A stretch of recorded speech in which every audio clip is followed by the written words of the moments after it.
So, day 2. Be sure that you have the questions for today's note catcher and jot the information down. Don't worry if we go too fast. You can always pull up the PowerPoint that is in the Tuesday folder so that you can find the answers there, okay? All right, here we go. Day 2, the early history of cinematography. So first up, we've got the major precursors of the motion picture. There was this dude named Edward Muybridge. I know, cool name, right? And in 1878, he did this thing where he was able to create the illusion of a running horse. He was a photographer. He got a row of 12 cameras, and it was an extremely fast camera. Okay, each of those 12 cameras make an exposure in 1/1000th of a second. Bam, real quick. And then he used a lantern to project the images, which were eventually drawings that were copied from the photographs onto a revolving disc.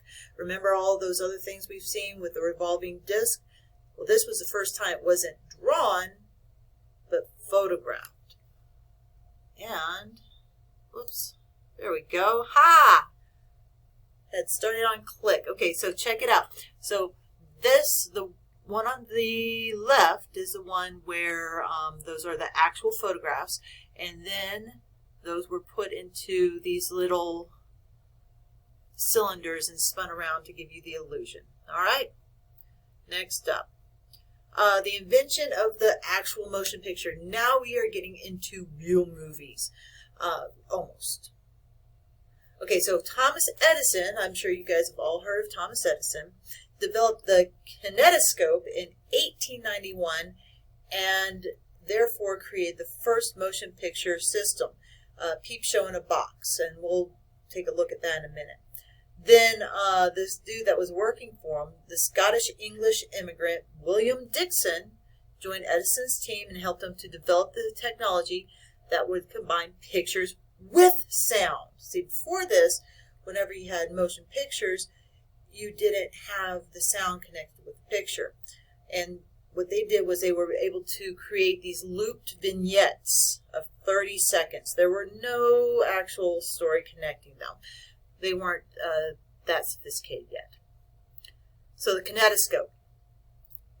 There was a phonograph inside a cabinet. The viewer would look into the little peepholes of the kinetoscope to watch the motion picture while they were listening to the phonograph through the 2 rubber ear tubes connected to the machine.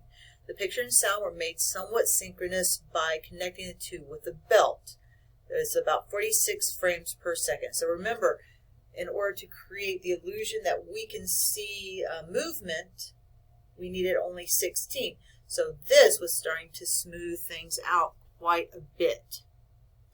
And this is what a kinetoscope looked like. So you plugged your headphones in and you look down into the box and you would see the moving picture and hear the sound with it. And then we ended up with the Bioscope. This was invented by the Skladdanowski. Oh, should have practiced that one, huh? Skladdanowski Brothers.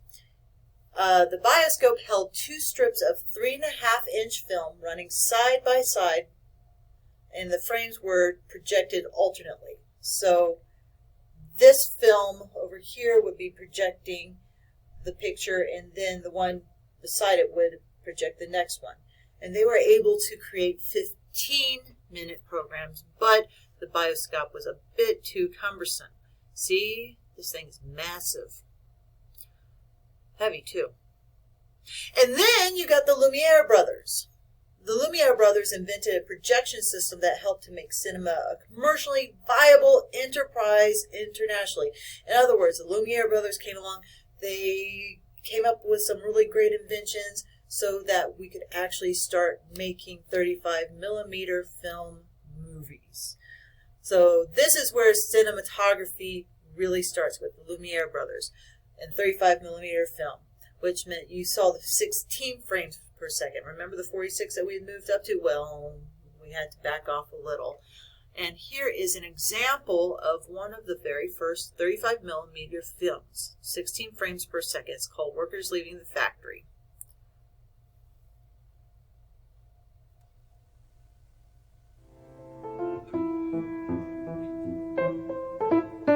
And this goes on for like 8 minutes. But needless to say, people who first saw this were impressed. Moving pictures. That was really, really cool. It was a really big deal. And that's it. Day 3, I think, is a little bit longer.